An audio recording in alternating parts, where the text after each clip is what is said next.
What's up, friends? Here we are for another Ixalan Limited set review, this time with green. We will have multicolor artifacts, transform cards, lands tomorrow, but today is the last of the solid colors. Let's jump right in. Ancient Brontodon. 2 green and 6 for a 9/9 vanilla dinosaur. It's huge. It's probably going to win a decent number of games after it gets cast. 2.5 out of 5. Ixalan Archer, however you pronounce that. Green and 2 for a 1/4 human archer with reach. When it enters the battlefield, you may have it fight another target creature. I actually think this is quite powerful. There are a lot of X1s in this format. Plus, if you're able to pump the archer in response, you can sometimes kill a larger creature. And a 1/4 reach for 3 is not too shabby. It blocks a lot of the annoying random flyers in the format. 2.5. Blinding Fog, green and 2, instant, prevent all damage that would be dealt to creatures this turn. Creatures you control gain hexproof until end of turn. I think this one's kind of cool as it has dual purpose. Normally in limited sets, fogs aren't great. In fact, they're nigh unplayable. But this one also gives you, another option. You can just cast it to give your creatures hexproof if they are being targeted by some annoying removal or activated ability or something. This is more playable than a fog, still not great, 1.5. Blossom Dryad, 1 green and 2 for a 2/2 Dryad, and you can tap it to untap target land. Not terrible, not great, better than filler probably, and if you're trying to reach, some major top end, say like that Ancient Brontodon, it gets a little more value. I'm going to give this a 2.5.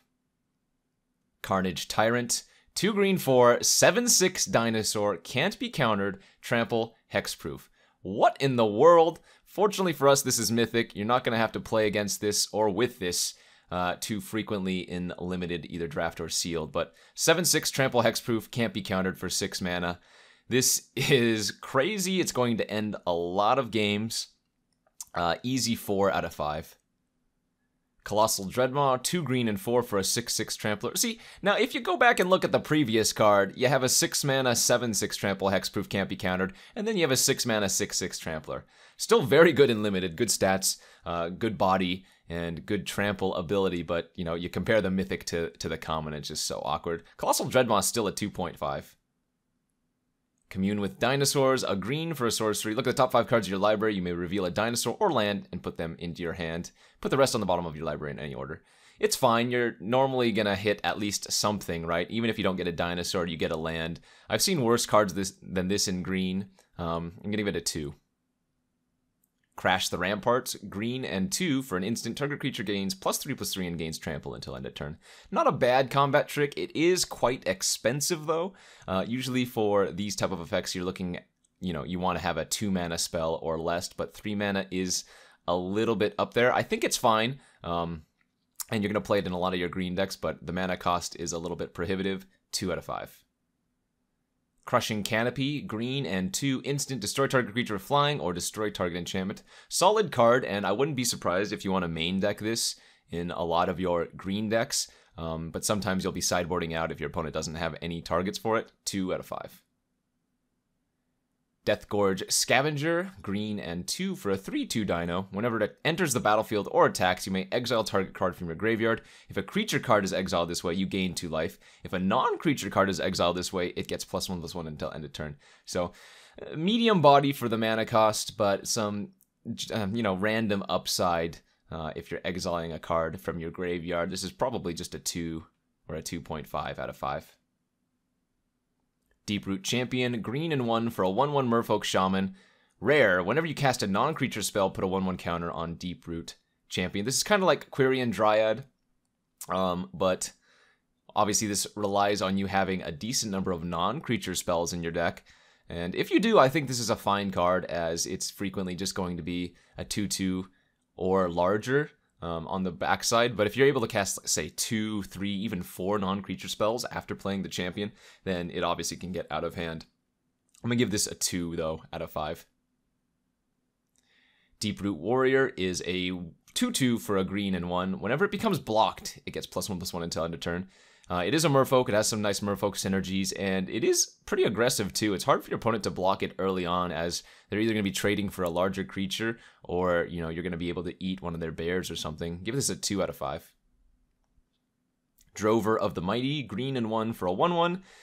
It gets +2/+2 as long as you control the Dinosaur, and you can tap it to add 1 mana of any color to your mana pool. I really like this card a lot. It's kind of like a werebear, a pseudo werebear type creature, as it ramps you to the dinosaurs if you have any. Or, you know, it can just be a fine 3/3 if you have a dinosaur as well. Plus, even if you don't have a dinosaur in your deck, you're probably just going to want to run this as a nice 2-drop that curves into a 4 potentially. I'm going to give this a 2.5 out of 5. Emergent Growth, green and 3. Sorcery, target creature gets +5/+5 until end of turn and must be blocked this turn if able. I like this type of effect. Sorcery is obviously a little bit awkward. You're only casting it on your turn, but a lot of the times you're going to be able to craft this into a really good removal spell, especially if your opponent only has, you know, a large creature that they wouldn't want to block and chump with normally. Yes, there are going to be some positions where they have a 1/1 or a 2/2 or something, and you know, it's not very good, but if your creature, say, has trample, then you're going to be able to get through some damage on this. I'm going to give this a 2.5. Emperor's Vanguard, green and 3 for a 4/3. When it deals combat damage to a player, it explores. So just a really solid rare overall. 4/3 for 4 is fine and limited, good stats even, and the longer this survives, and if it ever hits the opponent, then you're just going to get incremental damage. I'm going to give it, rather, value, not damage. I'm going to give it a 3 out of 5. Grazing Whiptail, 2 green and 2 for a 3/4 reach dinosaur. Just very, very solid stats. In Limited, we've seen this reprinted multiple times in different iterations, like Cloud Crown Treefolk, or whatever that one's called from Morningtide, Lorwyn Block era. This is just a solid one overall, 2.5. Ixalan's Diviner, green and 1 for a 0/3. When it enters the battlefield, it explores. So you're either paying 2 mana for a 1/4, or you're paying 2 mana for a 0/3 that draws a land. Not terrible, honestly. I think generally you're going to want to have this hit a land to draw, rather than be a 1/4 for 2, but I don't think this is the worst card you could ever have. It's probably still just a 2, though. Ixalan's Keeper, green and 1 for a 2/2. You can pay 8, sacrifice it. Target creature gains +5/+5 and gains trample until end of turn. So I suppose the green version of this cycle is actually just better than the rest, since it's a bear on the front side. And a pretty nice ability for 8 mana. Sacrificing it, target creature gets +5/+5 and gains trample until end of turn. That can leave some awkward combat scenarios for your opponent later in the game. This is probably a 2.5. Jade Guardian, green and 3. It's a 2/2 hexproof. When it enters the battlefield, put a 1/1 counter on target merfolk you control. So you can actually make this itself a 3/3 hexproof for 3, because you can put the 1/1 counter on itself, or you can just make one of your different merfolk a little bit bigger. It's not amazing, but it's certainly fine and passable. 2.5. Jungle Delver is a green for a 1/1 Merfolked Warrior, but you can pay a green and 3 to put a 1/1 counter on it. So it's kind of like the Verdant Automaton from sets past, but the fact that it only costs 1 is kind of nice. It scales really nicely in the late game. Yes, it is very mana intense, but if you're not using that mana for anything anyways, then this just becomes a threat on its own. I'm going to give this a 2.5. Menas Speaker, green, just for a 1/1. It gets +1/+1 as long as you control another merfolk or an island. So 1 mana for a 2/2 if you have an island, say you're playing blue-green, or you have merfolk synergies and playing more merfolk in your deck. I don't think this is actually that bad. It's just not amazing. It doesn't have much of an impact. I'm going to give it a 2. Merfolk Branchwalker, green and 1 for a 2/1 Merfolk Scout. When it enters the battlefield, it explores. So good stats and good ability. This is just a very nice 2-drop, 2.5. New Horizons, green and 2, enchant a land. When it enters the battlefield, put a 1/1 counter on target creature you control, and you can tap the land now for 2 mana of any 1 color to your mana pool. So good value. You know, we've seen like Gift of Paradise type effects in Hour of Devastation Amonkhet, but this one adds a new spin to it, where you get to kind of buff your creature in addition to mana ramping / fixing. So I think this is probably 2.5 out of 5. Old Growth Dryads, green for a 3/3. When it enters the battlefield, each opponent may search his or her library for a basic land card, put it on the battlefield tapped, then shuffle his or her library. Later in the game, this is just going to be good as a 1 mana 3/3. Early in the game, it's very scary. Giving your opponent extra mana, ramping them, even when you're getting a 1 mana 3/3, can be very, very dangerous. I'm not sure how to rate this in limited. I'm sure I will play it in my green decks. It's just the timing of when you cast it, you know, is highly variable. I'm going to give this a tentative 2.5. Pounce. Green and 1 for an instant. Target creature you control fights target creature you don't control. So, not as good as Ambuscade, of course, as Ambuscade your creature didn't take damage, but this one's still nice. It's cheap, and it's a fight effect. I think this is going to be one of the better green commons. Just a very good removal spell overall. Plus, if you have, you know, those large 6/6 dinosaurs and whatnot, you can eat a lot of your opponent's creatures. This is probably a 3 still out of 5. Ranging Raptors, green and 2 for a 2/3 enrage. Whenever it is dealt damage, you may search your library for a basic land card and put it on the battlefield tapped. Not too bad overall. 2/3 for 3 is like medium stats, and the enrage is nice. Like, if you're attacking in and you're trading for something, then you're still going to get a land out of the deal. Or say, you know, you're chump blocking later in the game, you still get a little value. This is probably a 2.5. Ravenous Daggertooth, green and 2 for a 3/2. Whenever it is dealt damage, so the enrage, you gain 2 life. Just decent body, you know, fine filler stats. 2 life is not negligible. It definitely adds up over time, although it's frequently just going to be trading for 1 creature. So it's like a 3/2 that gains you 2 life. I'm going to give this a 2.5 out of 5. Ripjaw Raptor, 2 green and 2 for a 4/5 enrage. Whenever it is dealt damage, draw a card. This card is also bomby. It's huge for the mana cost. 4/5 for 5 is way above curve in limited, and the enrage is large as well. I mean, drawing a card, how much mana would you pay for that? You know, 2 mana for a card, 1 mana for a card. This is very, very good. Pretty close to a bomb. In fact, it is a bomb, I would say. It's just not very splashable. I'm going to give this a 4 out of 5. River Herald's Boon, green and 1 for an instant. Put a 1/1 counter on target creature and a 1/1 counter on up to 1 target merfolk.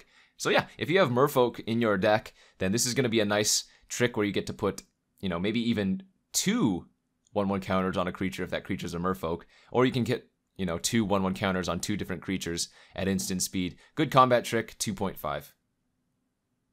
Savage Stomp, green and 2 sorcery. Costs 2 less to cast if you control, or rather, if it targets a dinosaur you control.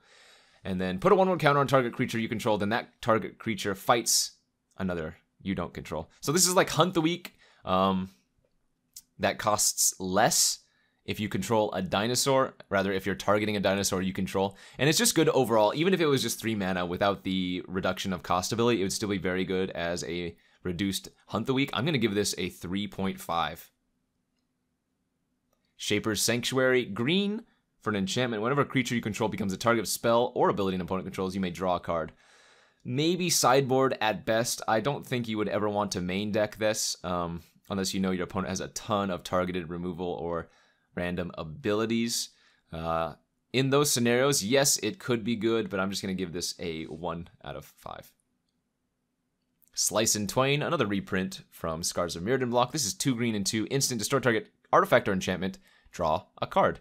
Good card overall. And remember, there are going to be some number of artifacts and enchantments in this set, but it's not going to be anywhere as good as it was in that artifact format. I'm going to give this a 1.5 out of 5, but obviously it scales up a lot if you see some powerful enchantments and artifacts from your opponent. Snapping Sailback, green and 4 for a 4/4, wait for it, Flash Dinosaur. Enrage, whenever it's dealt damage, put a 1/1 counter on it. This card is amazing as well. It's a 4/4 flash for 5, which is great on its own. The Enrage, it means it's going to be able to eat a larger creature when you ambush something and get larger. And at the mana cost of 1 green, is very, very splashable. This is like a 3.5.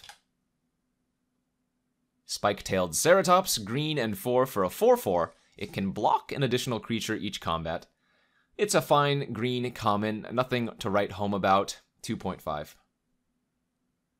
Thundering Spineback, 2 green and 5 for a 5/5 dino. Other dinos you control get +1/+1, and you can pay a green and 5, create a 3/3 green dinosaur creature token with trample. So that creature that you create is actually going to be a 4/4 because of the other dinosaurs you control get +1/+1. This is a huge bomb later in the game. It's going to end, you know, many a game if it's not dealt with immediately.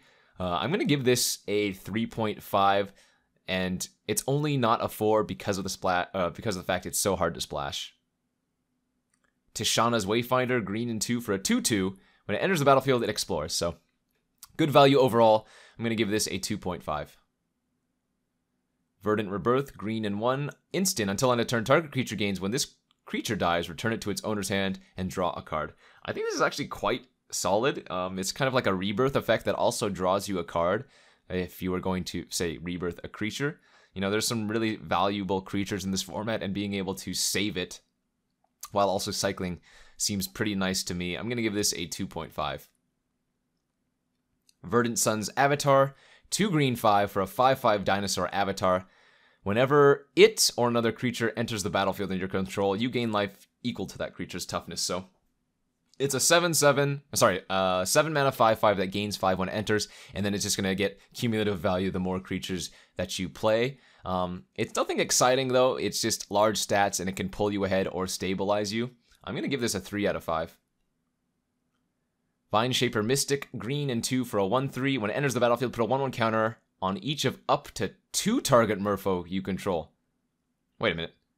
3 mana 1/3. When it enters the battlefield, put a 1/1 counter on each of up to 2 target merfolk you control. So it can put the counter on itself, which means it's already a 3 mana 2/4, a standalone. The fact that you can also pump up another merfolk means that this card is going to be very, very nice in a merfolk heavy deck. Wow. I'm going to give this a 3 out of 5.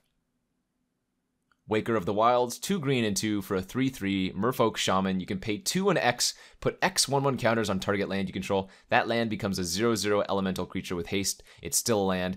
This is definitely pseudo-bomby as well. The mana requirements are a little bit harsh. Of course, double green is not the easiest thing to procure, but later in the game, this is just going to win you easily. The fact that you can use this ability at instant speed means you can just make huge lands. You can even stack on the same land if you want it to. So say you only have 5 mana one turn, you can make a 3/3 land. Then the following turn, you can use it again and make it a 6/6 land. I'm going to give this a 3.5. Wild Growth Walker, green and 1 for a 1/3. Whenever a creature you control explores, put a 1/1 counter on Wild Growth Walker and you gain 3 life. This card has really high upside. 1/3 for 2 mana is not good, but if you explore even once, it becomes a 2 mana 2/4, which is already very good. The life gain is not insignificant. If you make some kind of explore deck, I can really see this being an all-star. I'm going to give this a 2.5. And you know what? Wild Growth Walker is actually the last green card in the set. Hopefully you guys enjoyed this look and review of the green cards here in Ixalan. Remember, I'm giving a limited rating out of 5. Tomorrow I will be uploading the multicolors, the artifacts, the lands, and the transform cards. So check out for that video as well. Don't forget to subscribe here on this channel, folks. Thank you all for watching, and go check out the other Ixalan set reviews for all of the other colors. Thanks for watching, and we'll see you back next time.